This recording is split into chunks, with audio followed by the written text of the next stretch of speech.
Hi friends, வணக்கம். Welcome to trending சமையல். Friends, இன்றைக்கி வீடியோவில் நம்மளோட டெய்லி லைஃப்பில் நமக்கு தேவைப்படக்கூடிய நிறைய யூஸ்ஃபுல்லான டிப்ஸ் அண்ட் ட்ரிக்ஸ் வந்து ஷேர் பண்ணியிருக்கேன். வீடியோ கண்டிப்பாக உங்களுக்கு இன்ட்ரெஸ்டிங்காக இருக்கும். ஸ்கிப் பண்ணாமல் பாருங்கள். ஃபர்ஸ்ட் டிப் என்ன அப்படின்னு சொல்லிட்டு பார்க்கலாம்.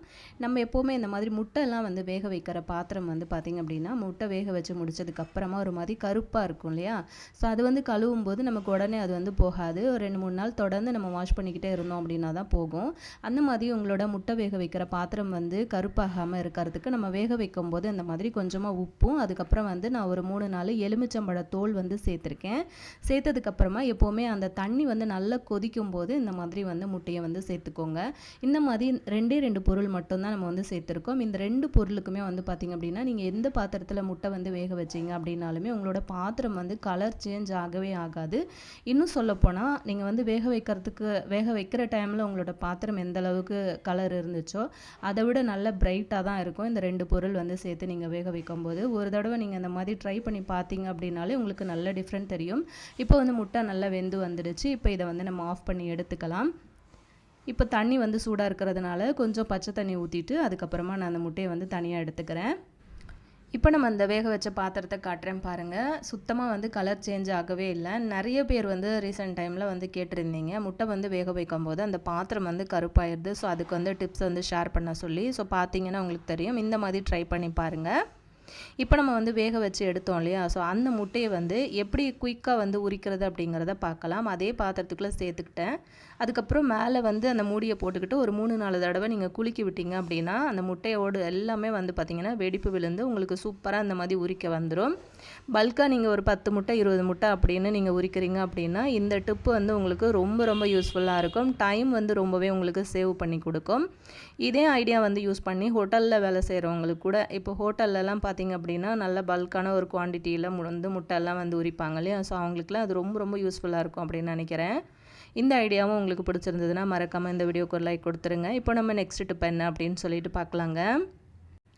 ஆல்ரெடி நம்ம சேனலில் மல்லி வந்து யூஸ் பண்ணி நிறைய ஐடியாஸ் வந்து நான் ஷேர் பண்ணியிருக்கேன். ரொம்ப ஈஸியாக எப்படி கட்டுறது, முழம் கணக்கில் எப்படி ஈஸியாக கட்டுறது, கட்ட தெரியாதவங்க கூட எப்படி வந்து ஈஸியாக கற்றுக்கலாம், ஈஸியாக கட்டலாம் அப்படிங்கிற ஐடியா வந்து நிறைய ஷேர் பண்ணியிருக்கேன்.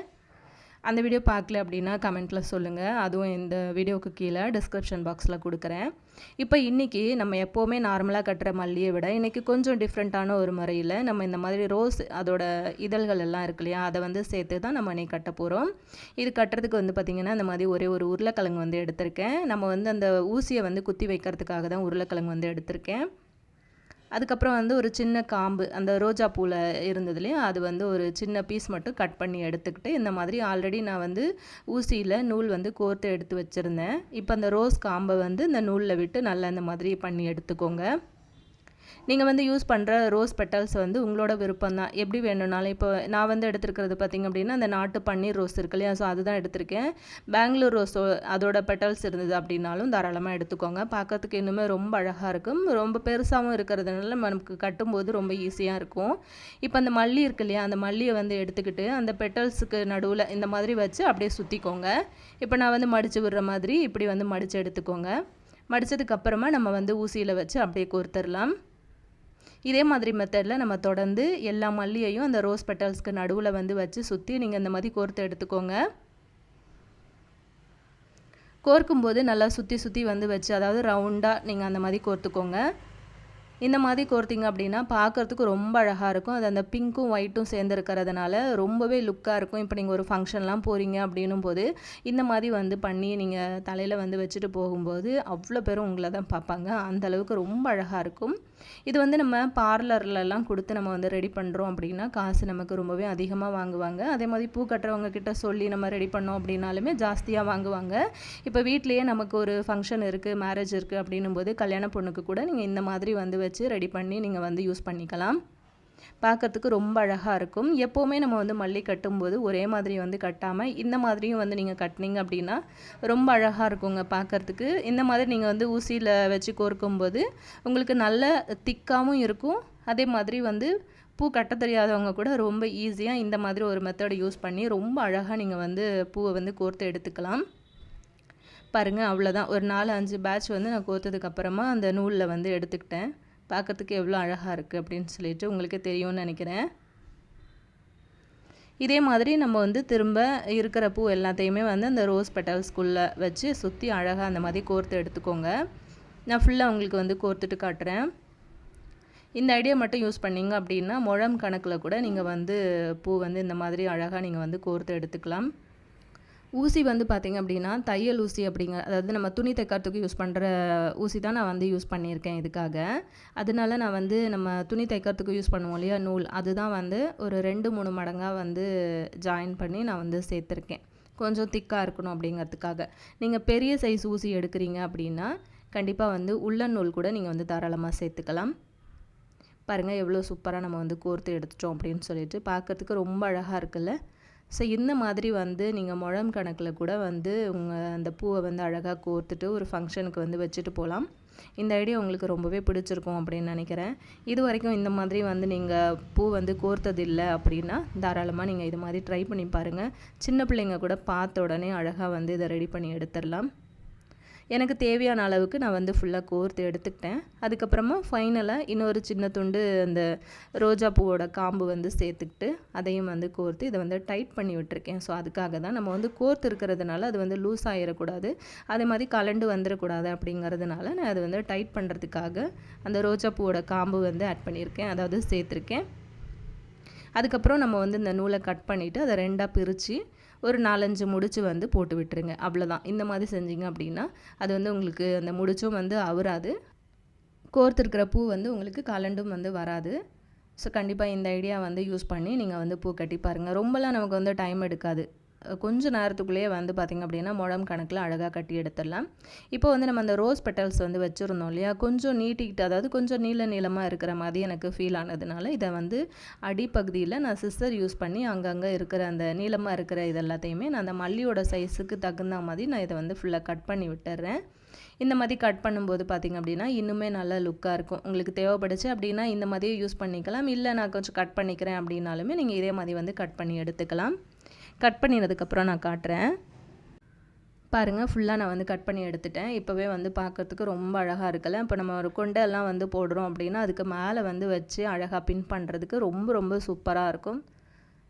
பார்க்குறதுக்கும் ரொம்ப அழகாக இருக்கு இல்லையா. ஸோ இது வரைக்கும் நீங்கள் இதே மாதிரி வந்து ட்ரை பண்ணல அப்படின்னா ஒரு தடவை வந்து ட்ரை பண்ணி பாருங்கள். வீட்டில் பெண் பிள்ளைங்கள்லாம் இருக்கிறாங்க அப்படின்னா கண்டிப்பாக அவங்களுக்கும் இதே மாதிரி வந்து பூ நீங்கள் நூல் அழகாக கோர்த்துட்டு கூட குழந்தைங்களுக்கு வந்து வச்சு அழகு பார்க்கலாம். இந்த ஐடியா பிடிச்சிருந்தது அப்படின்னா நீங்களுமே ட்ரை பண்ணி பாருங்கள். அப்படியே உங்கள் ஃப்ரெண்ட்ஸ் அண்ட் ஃபேமிலி மெம்பர்ஸோடையும் இந்த வீடியோ வந்து ஷேர் பண்ணிக்கோங்க. இப்போ நம்ம நெக்ஸ்ட் டிப் என்ன அப்படின்னு சொல்லிட்டு பார்க்கலாம். இன்றைக்கி நம்ம உர தயிர் எதுவுமே யூஸ் பண்ணாமல் ரொம்பவே திக்கான கெட்டியான தயிர் நம்ம ஹோட்டல்லலாம் கிடைக்கும் பார்த்திங்களா, அந்த மாதிரி வந்து எப்படி வீட்டில் பண்ணுறது, அதுவும் வீட்டில் இருக்கிற 2 பொருள் மட்டும் சேர்த்துக்கிட்டு நம்ம இதை வந்து எப்படி ரெடி பண்ணுறது அப்படிங்கிறது தான் பார்க்க போகிறோம். ஃபஸ்ட்டு வந்து தயிருக்கு போடுறதுக்காக நான் இந்த மாதிரி வந்து பால் அடுப்பில் வச்சு காய்ச்சினேன். தயிருக்கு போடுற பால் வந்து ரொம்ப நேரம் நம்ம வந்து காய்ச்சணும் அப்படின்னு கிடையாது. ஒரு 3-4 தடவை வந்து பொங்கி வரும்போது அப்படியே வந்து ஒரு 2 நிமிஷம் கொதிக்க விட்டு ஸ்டவ் ஆஃப் பண்ணிட்டு நம்ம பாலை வந்து தனியாக இறக்கி வச்சிடலாம். பாலை வந்து ஒரு கிண்ணத்தில் ஊற்றி வச்சுருக்கேன், தயிர்க்காக மட்டும் யூஸ் பண்ணுறதுக்காக. இது வந்து பார்த்திங்க அப்படின்னா கை பொறுக்கிற சூடு சொல்லுவோம் இல்லையா, அந்த மாதிரி சூட்டில் வந்து வரும்போது நம்ம இதை வந்து ஊற்றுறதுக்கு ரெடி பண்ணிடலாம். நான் இந்த மாதிரி வந்து ஒரு 2 கப்பு வந்து எடுத்துருக்கிறேன். மண் கப்பு தான், எதில் வேணும்னாலும் நம்ம போடலாம், நம்மளோட இஷ்டம்தான். இப்போ இதில் வந்து தேவையான அளவுக்கு பால் வந்து நான் ஃபில் பண்ணிக்கிறேன். இதில் வந்து பார்த்திங்கன்னா நம்ம என்ன சேர்க்க போகிறோன்னா இன்றைக்கி நம்ம சமையலுக்கு யூஸ் பண்ணுற பச்சை மிளகாயும் இஞ்சியும் தான் சேர்த்து நம்ம வந்து இன்றைக்கி தயிர் வந்து ரெடி பண்ண போகிறோம். இப்போ அந்த பச்சை மிளகா வந்து பார்த்திங்க அப்படின்னா காம்புக்கு இல்லாமல் அந்த காம்போடையே வந்து உள்ளுக்குள்ளே சேர்த்து விடுங்க. எப்போவுமே நம்ம வந்து டக்குன்னு வந்து யோசிப்போம் இல்லையா, தயிர் வந்து போட்டு வைக்கலாம் இன்றைக்கி அப்படின்ட்டு. அப்படி வந்து யோசிக்கும் போது பார்த்திங்க அப்படின்னா வீட்டில் வந்து உர தயிரே வந்து இருக்காது. ஸோ அந்த மாதிரி இல்லாத நேரத்தில் நம்ம வந்து தயிர் ஊற்றி வைக்கிறதுக்கே நம்ம வந்து விட்டுருவோம், அது பண்ணவே மாட்டோம். ஸோ அந்த மாதிரி இல்லாமல் நீங்கள் நினைக்கிறப்பெல்லாம் வந்து இந்த மாதிரியான பொருட்களை மட்டும் யூஸ் பண்ணி அழகாக தயிர் வந்து போட்டுக்கலாம். இன்றைக்கி தோல் எடுத்துட்டு இஞ்சியை வந்து நல்லா வாஷ் பண்ணி எடுத்திருக்கேன். ஒரு 3 பீஸ் இஞ்சி வந்து எடுத்திருக்கேன். அந்த இஞ்சியை இன்னொரு டம்ளருக்குள்ளே வந்து போட்டுடலாம். அவ்வளோதான். இந்த மாதிரி போட்டதுக்கப்புறமா ஒரு கிண்ணம் வந்து வச்சு இதை வந்து நான் மூடி வச்சிடறேன்.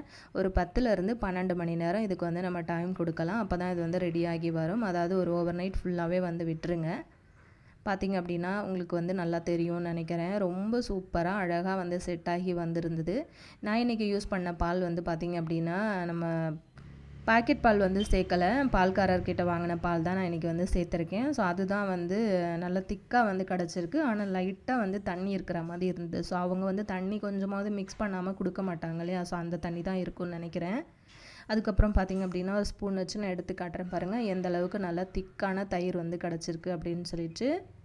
எப்போவுமே நம்ம வந்து தயிர் போடணும் அப்படின்னு நினச்சிங்கன்னா இதுக்கு மேலே நீங்கள் வந்து உரத்தயிர் வேணும் அப்படின்னு வெயிட் பண்ணணும் அப்படின்னு கிடையாது. உரத்தயிர் இல்லாமையே ரொம்ப அழகாக நல்லா திக்காக நம்ம வந்து தயிர் ரெடி பண்ணிக்கலாம். ஸோ பார்த்திங்கன்னா உங்களுக்கு தெரியும், இது வந்து நம்ம இஞ்சி போட்டிருந்தோம் இல்லையா, ஸோ அந்த கப்பு தயிர் வந்து எந்த அளவுக்கு திக்காக கட்டியாக இருக்குது பாருங்கள். இப்போ ஹோட்டல்லலாம் நமக்கு வந்து கிடைக்கும் இல்லையா, ஸோ அதே மாதிரி ஒரு பதத்தில் இருக்குது பாருங்கள். ஸோ இந்த ஐடியாவும் உங்களுக்கு பிடிச்சிருக்கும்னு நினைக்கிறேன். பிகினர்ஸு இல்லைனா இப்போ தான் சமைக்க ஆரம்பிச்சிருக்கீங்க அப்படின்னா அவங்களுக்குலாம் இது வந்து ரொம்ப ரொம்ப யூஸ்ஃபுல்லான ஒரு டிப்ஸாக இருக்கும் அப்படின்னு நினைக்கிறேன். கண்டிப்பாக நீங்களுமே வந்து ட்ரை பண்ணி பாருங்கள். அப்படியே உங்கள் ஃப்ரெண்ட்ஸ் அண்ட் ஃபேமிலி மெம்பர்ஸோடையும் இந்த வீடியோ வந்து ஷேர் பண்ணிக்கோங்க. இதுவே நீங்கள் வந்து கொஞ்சம் லேட் நைட்டாக இது பால் வந்து ரெடி பண்ணி வைக்கிறீங்க அப்படின்னா காலையில் எழுந்து பார்க்கும்போது உங்களுக்கு ஓரளவுக்கு தான் தயிர் வந்து ரெடி ஆகிருக்கு அப்படின்னும்போது இன்னும் ஒரு 2-3 மணி நேரம் டைம் வந்து எக்ஸ்ட்ரா கொடுங்க. அப்போ தான் உங்களுக்கு வந்து ஃபுல்லாக ரெடி ஆகும். ட்ரை பண்ணி பாருங்கள். நெக்ஸ்ட் டிப் என்னன்னு சொல்லிட்டு பார்க்கலாம். ரொம்ப டேஸ்டியான ஒரு தக்காளி தொக்கு வந்து எப்படி ரெடி பண்ணுறதுன்னு பார்க்கலாம். தக்காளி தொக்கு வந்து எல்லாருக்குமே தெரிஞ்சது தானே அப்படின்னு நினைப்பீங்க. ஸோ இன்றைக்கி நம்ம வந்து 2 முக்கியமான பொருள் வந்து ஆட் பண்ண போகிறோம். எப்போவுமே தக்காளி தொக்கு பண்ணுறீங்க அப்படின்னா அதில் வந்து நல்லெண்ணெய் சேர்த்துக்கோங்க. நான் இன்றைக்கி நல்லெண்ணெய் வந்து என்கிட்ட இல்லை, ஸோ நார்மல் குக்கிங் ஆயில் தான் வந்து சேர்த்துருக்கேன். எண்ணெய் சூடானதுக்கப்புறமா கடுகு போட்டு பொரிஞ்சதுக்கு பிறகு நீங்கள் வந்து 25லேருந்து 30 சின்ன வெங்காயம் பொடிசாக நறுக்கி சேர்த்துருக்கேன். கூடவே ஒரு 20 பல்லு பூண்டு வந்து நைஸாக இடிச்சிட்டு சேர்த்துருக்கேன். அது கூட ஒரு கைப்பிடி அளவுக்கு கருவேப்பிலை சேர்த்துக்கோங்க. கூடவே வந்து இது வதங்கிறதுக்கு தேவையான அளவுக்கு உப்பும் மஞ்சத்தூளும் வந்து சேர்த்துக்கோங்க. சின்ன வெங்காயம் சேர்த்து நீங்கள் தக்காளி தொக்கு வந்து பண்ணும்போது டேஸ்ட்டு ரொம்ப சூப்பராக இருக்குங்க. கண்டிப்பாக நீங்கள் ட்ரை பண்ணல அப்படின்னா ட்ரை பண்ணி பாருங்கள். வெங்காயம் வந்து இந்த அளவுக்கு நல்லா பொரிஞ்சு வரணும். அதுக்கப்புறமா ஒரு 4 பெரிய சைஸ் தக்காளியை வந்து பொடியாக நறுக்கி எடுத்து வச்சுருந்தேன். ஸோ அதை வந்து சேர்த்துக்கலாம். தக்காளி சேர்த்து லைட்டாக கிளறும் போதே சூப்பராக உங்களுக்கு தண்ணி விட ஆரம்பிச்சிடும். அதுக்கப்புறம் மூடி போட்டு ஒரு 5 நிமிஷம் மூடி வச்சுருங்க. ஹை ஃப்ளேமில் இருந்து மீடியம் ஃப்ளேமுக்கு வந்து மாற்றிக்கோங்க. அதுக்கப்புறம் ஓப்பன் பண்ணி பார்த்தீங்க அப்படின்னா தக்காளி ஓரளவுக்கு நல்லா குழஞ்சி உங்களுக்கு இந்த மாதிரி வதங்கி வந்துடும். இப்போ நம்ம முக்கியமான ஒரு பொடி சொன்னேன் இல்லையா, இது வந்து பார்த்திங்கன்னா 1/2 ஸ்பூன் மிளகு, 1/2 ஸ்பூன் வந்து சின்ன சீரகம், 1/2 ஸ்பூன் தனியா இருக்கு இல்லையா, முழு தனியா. இந்த 3 பொருள் மட்டும்தான். நல்லா இதை வந்து பவுடர் பண்ணிவிட்டு சேர்த்துக்கோங்க. இந்த டைமில் சேர்க்கும் போதே பார்த்திங்க அப்படின்னா நல்ல கமகமன்னு வாசனை வரும். உங்கள்கிட்ட முழு மல்லி இல்லை அப்படின்னா தனியா பொடி நம்ம வந்து வச்சுருப்போம் இல்லையா, அது வந்து சேர்த்துக்கோங்க. இப்போ காரத்துக்கு தகுந்த மாதிரி உங்களோட டேஸ்ட்டுக்கு தகுந்த மாதிரி வந்து தனி மிளகாத்தூள் வந்து ஆட் பண்ணிக்கோங்க. நான் இன்றைக்கி வந்து பார்த்திங்கன்னா ஒரு 1/2 ஸ்பூன் அளவுக்கு தனி மிளகாத்தூள் வந்து சேர்த்துருக்கேன். அவ்வளோதான், மசாலாலாம் நம்ம வந்து சேர்த்து முடிச்சிட்டோம். இதை வந்து நல்லா கிளறி விட்டுட்டு ஒரு 5 நிமிஷம் அப்படியே மூடி சிம்லேயே வந்து வச்சுக்கோங்க. நல்லா அந்த தண்ணி எல்லாம் ட்ரை ஆகிட்டு நம்ம சேர்த்த எண்ணெய்லாம் மேலே வந்து மிதக்க ஆரம்பிச்சிடும். அந்த டைமுக்கு கொஞ்சமாக வந்து ஃப்ரெஷ்ஷான கொத்தமல்லி இலைகளை மெதுவாக மேலே தூவிட்டு அப்படியே மூடி ஒரு 2 நிமிஷம் வந்து நீங்கள் அப்படியே சிம்மில் அப்படியே விட்டுருங்க. நல்லா இன்னுமே உங்களுக்கு வந்து திக்காக கிடைக்கும். உங்களுக்கு இந்த ஸ்டேஜில் போதும் அப்படின்னா இறக்கிக்கோங்க. இன்னும் கொஞ்சம் திக்னஸ் வேணும் அப்படின்னா இன்னும் ஒரு 5 நிமிஷம் கூட அப்படியே வந்து விட்டுடலாம். சிம்மில் தான் வந்து வைக்கணும். இந்த மாதிரி ரெடி பண்ணி வச்சுக்கிட்டிங்க அப்படின்னா உங்களுக்கு 10லேருந்து 15 நாள் வரைக்கும் கூட கெட்டு போகாது. ஃப்ரிட்ஜில் வந்து வச்சு யூஸ் பண்ணிக்கலாம். ட்ரை பண்ணி பாருங்கள். நெக்ஸ்ட் டிப் என்ன அப்படின்னு சொல்லிட்டு பார்க்கலாம். இந்த மாதிரி இடிகளில் வந்து நம்ம மிளகு, ஜீரகம் இந்த மாதிரிலாம் வந்து சேர்த்து இடிப்போம் இல்லையா, அந்த மாதிரி இடிக்கும் போது என்னாகும் அப்படின்னா நிறைய மிளகு சீரகம்லாம் வந்து கீழே அங்கங்கே வந்து செதற ஆரம்பிச்சிரும். ஸோ அந்த மாதிரி இல்லாமல் நம்ம வந்து இடிக்கும் போதும் சரி கீழே சிந்தாமல் அதே மாதிரி நம்ம வந்து இடிச்சிட்டு அப்படியே ஒரு பொடி அதிலே வந்து வைக்கிறோம் அப்படின்னாலுமே நம்ம வந்து ஓப்பன் பண்ணி தான் நம்ம வந்து அப்படியே வந்து வைப்போம் இல்லையா. ஸோ பூச்சி எதுவும் போகாமல் இருக்கிறதுக்கு இன்றைக்கி நம்ம சூப்பரான ஒரு டிப்ஸ் வந்து பார்க்கலாங்க. இப்போ இதுக்கு வந்து பார்த்திங்கன்னா உங்களுக்கு தெரியும், நான் வந்து இடிக்கும் போதே அங்கங்கே 1-2 மிளகு வந்து அப்படியே செதற ஆரம்பிச்சிருச்சு. ஸோ இதுக்காக நம்ம இன்றைக்கி என்ன பண்ணலான்னு பார்த்துடலாம். நம்ம வந்து டீ வடியெல்லாம் இந்த மாதிரி யூஸ் பண்ணுவோம் இல்லையா, இப்போ வந்து பழசாக போயிடுச்சு அப்படின்னா அப்படியே வந்து நம்ம தூக்கி டஸ்ட்பினில் போட்டுருவோம். ஸோ அந்த மாதிரி வந்து போடாமல் இதை வந்து ரொம்ப சூப்பராக யூஸ்ஃபுல்லாக நம்ம வந்து ரீயூஸ் பண்ணிக்கலாம். ஸோ அதுதான் பார்க்கலாம் எப்படின்ட்டு. இந்த மாதிரி கத்தி வந்து யூஸ் பண்ணிக்கிட்டு அதோட கைப்பிடியை வந்து கட் பண்ணிக்கோங்க. எப்போவுமே வந்து பார்த்திங்கன்னா இந்த மாதிரி டீ வடியெல்லாம் விலை வந்து ரொம்ப கம்மியாக தான் இருக்கும். ஸோ உங்களுக்கு புதுசாக வாங்கி யூஸ் பண்ணணும் அப்படின்னு நினச்சிங்கன்னா கூட நீங்கள் இதுக்கு அப்படின்னு சொல்லிட்டு தனியாக புதுசாகவே வந்து வாங்கி யூஸ் பண்ணிக்கலாம். நான் இன்றைக்கி இந்த மாதிரி பழசு தான் வந்து யூஸ் பண்ணி காமிக்கிறேன். ஸோ நடுவில் வந்து பார்த்திங்கன்னா சின்னதாக வந்து கட் பண்ணியிருக்கேன். இந்த மாதிரி லைட்டாக வந்து கட் கொடுத்துட்டு அதுக்கப்புறம் நான் வந்து பண்ணுற மாதிரி பண்ணிக்கோங்க. லைட்டாக சின்ன ஹோல் வந்து போட்டுட்டு இப்படி சுற்றி அழகாக ஒரு ரவுண்ட் ஷேப்பில் வந்து கட் பண்ணி எடுத்துக்கோங்க. இது எதுக்காக அப்படின்னு பார்த்தீங்கன்னா நம்ம அந்த இடிகளோட அந்த மேலே இடிக்கிற கல் இருக்கு இல்லையா, ஸோ அதை உள்ளே போகிற அளவுக்கு இந்த மாதிரி ஒரு சைஸில் நான் வந்து கட் பண்ணி எடுத்திருக்கேன். அவ்வளோதான், சூப்பராக இது வந்து ரெடி ஆகிடுச்சு. இப்போ நம்ம வந்து இடிக்கிற கல் வந்து எடுத்துக்கலாம். இப்போ அதுக்கு மேலே வந்து இந்த மாதிரி வச்சுக்கோங்க. அதுக்கு மேலே இந்த கல்லை வந்து வச்சுக்கோங்க. இந்த மாதிரி வச்சுட்டு நீங்கள் வந்து இடிக்கும்போது நீங்கள் வந்து எவ்வளோ பொருள் வந்து உள்ளே வச்சு இடித்தாலுமே உங்களுக்கு வந்து மேலே வந்து செதறவே செதறாது. அது மட்டும் இல்லாமல் இடித்த பவுடரை கூட நீங்கள் வந்து அப்படியே வச்சிடலாம். எந்த ஒரு பூச்சி கூட உங்களுக்கு வந்து உள்ளுக்குள்ளே போகவே போகாது. அது ஃபுல்லாக வந்து நல்லா க்ளோஸில் இருக்கிறதுனால உங்களுக்கு எந்த ஒரு பூச்சியோ வண்டோ வந்து உள்ளே போயிடுமோ அப்படின்னு சொல்லிட்டு பயப்படணும் அப்படின்னும் அவசியம் கிடையாது. ஸோ பார்த்திங்க அப்படின்னா உங்களுக்கு தெரியும், எப்போவுமே நீங்கள் அந்த மாதிரி ஒரு பொடி வந்து இடிக்கிறீங்க அப்படின்னாலுமே யூஸ் பண்ணினதுக்கப்புறம் இந்த மாதிரி அந்த டீ வடியை போட்டு க்ளோஸ் பண்ணி வச்சுட்டிங்க அப்படின்னா இந்த கல்லில் பூச்சி எதுவும் போகாமல் ரொம்பவே வந்து சேஃபாக இருக்கும். தேவைப்படுற டைமில் நம்ம வந்து எடுத்து யூஸ் பண்ணிக்கலாம். கண்டிப்பாக இந்த ஐடியாவும் பிடிச்சிருக்கும்னு நினைக்கிறேன். மறக்காமல் ட்ரை பண்ணி பாருங்கள். வீடியோ பிடிச்சிருந்ததுன்னா ஃப்ரெண்ட்ஸ் கூட ஷேர் பண்ணிக்கோங்க. வீடியோக்கு ஒரு லைக் கொடுத்துருங்க மறக்காமல். நான் முன்னாடியே வந்து சொன்ன மாதிரி நம்ம சேனலில் நிறைய பூ கட்டுற மெத்தட் வந்து நான் ஷேர் பண்ணியிருக்கேன். ரொம்ப ஈஸியான ஐடியாஸாக தான் எல்லாமே இருந்தது. ஸோ நிறைய பேர் வந்து இது வரைக்கும் எனக்கு பூ கட்டவே தெரியாது, இந்த வீடியோ பார்த்து நான் பூ கட்ட கற்றுக்கிட்டேன் அப்படின்ற கமெண்ட்ஸ் எல்லாம் கூட பார்க்க முடிஞ்சது. நெயில் பாலிஷ் வந்து யூஸ் பண்ணி எப்படி நம்ம வந்து மல்லி மொட்டு வந்து அப்படியே கட்டுறது, அதுக்கப்புறம் வந்து கட்ட தெரியாதவங்க கூட முழம் கணக்கில் பூ கட்டணும் அப்படின்னா இந்த மாதிரி சேர் வந்து யூஸ் பண்ணி பூ கட்டலாம் அப்படிங்கிற ஐடியாவும் நான் வந்து ஷேர் பண்ணியிருந்தேன். ஸோ அந்த வீடியோ பார்த்துட்டு கூட நிறைய பேர் வந்து கமெண்ட் பண்ணியிருந்தீங்க, இது மாதிரி ட்ரை பண்ணியிருந்தோம், சூப்பராக கட்டிட்டோம்க்கா அப்படின்லாம் சொல்லியிருந்தீங்க. அதே மாதிரி கரண்டி வந்து யூஸ் பண்ணி எப்படி விதவிதமாக மல்லி கட்டுறது, ஜாதி மல்லி கட்டுறது அப்படிங்கிற ஐடியாஸ் எல்லாம் நம்ம வந்து ஆல்ரெடி ஷேர் பண்ணியிருந்தோம். நிறைய பேர் வந்து பார்த்துருந்தீங்க, நிறைய பேர் பார்க்காதவங்களும் இருப்பீங்க. இந்த வீடியோவுக்கு கீழே எல்லா வீடியோட லிங்க்கும் நான் வந்து டேக் பண்ணுறேன், மறக்காமல் செக் பண்ணிக்கோங்க. நெக்ஸ்ட் ஒரு வீடியோவில் நான் உங்களை மீட் பண்ணுறேன் ஃப்ரெண்ட்ஸ். தேங்க்யூ.